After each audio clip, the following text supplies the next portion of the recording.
एक शांत और सुंदर गांव में रामू नाम का एक लड़का रहता था।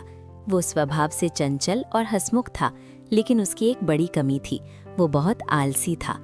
उसे खेलना और समय बिताना पसंद था, लेकिन काम के नाम पर वो हमेशा बहाने बना देता था। रामू के पिता एक मेहनती किसान थे, जो सुबह सूरज उगने से पहले उठकर खेतों में काम करने चले जाते थे। वे चाहते थे कि उनका बेटा भी मेहनत का महत्व समझे और जीवन में आगे बढ़े। इसलिए वे अक्सर रामू को समझाते कि सफलता पाने के लिए मेहनत जरूरी होती है, लेकिन रामू उनकी बातों को गंभीरता से नहीं लेता था। समय बीतता गया और एक दिन गांव में बुआई का मौसम आ गया। रामू के पिता ने उसे जिम्मेदारी सिखाने के लिए खेत का एक हिस्सा उसे सौंप दिया। उन्होंने रामू से कहा कि वो उस हिस्से में बीज बोए, पानी दे और उसकी पूरी देखभाल करे। शुरुआत में रामू ने उत्साह दिखाया, लेकिन उसका आलस जल्द ही सामने आ गया। वो खेत में कुछ देर काम करता और फिर थककर बैठ जाता। कई बार वो काम अधूरा छोड़कर दोस्तों के साथ खेलने चला जाता। उसकी देखभाल की कमी के कारण खेत को पूरा ध्यान नहीं मिल पाया। दूसरी ओर उसके पिता अपने खेत में पूरे मन और लगन से काम करते रहे। बेसमय पर पानी देते, पौधों की देखभाल करते और हर छोटी बड़ी बात का ध्यान रखते।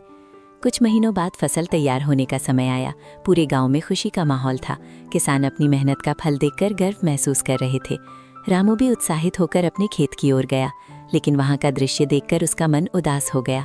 उसके खेत की फसल कमजोर और बहुत कम थी, वहीं उसके पिता के खेत में लहलहाती, घनी और भरपूर फसल थी। ये देखकर रामू को अपनी गलती का एहसास हुआ। उसे समझ में आ गया कि उसकी लापरवाही और आलस्य के कारण ही उसका नुकसान हुआ है।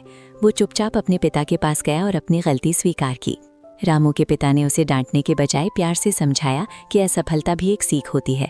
उन्होंने उसे बताया कि अगर वो मेहनत करेगा तो वो भी अच्छा परिणाम पा सकता है। उस दिन के बाद रामू ने ठान लिया कि वो अपनी आदत बदलेगा। उसने मेहनत करना शुरू किया और अपने काम को जिम्मेदारी से निभाने लगा। धीरे धीरे उसकी मेहनत रंग लाने लगी। अगली बार जब फसल तैयार हुई तो रामू का खेत भी हरा भरा और अच्छी पैदावार से भरा हुआ था। अब वो समझ चुका था कि सफलता का रास्ता मेहनत से होकर ही गुजरता है। सीख: मेहनत ही सफलता की असली कुंजी है, तथा मेहनत का फल हमेशा मीठा होता है और आलस्य केवल नुकसान देता है।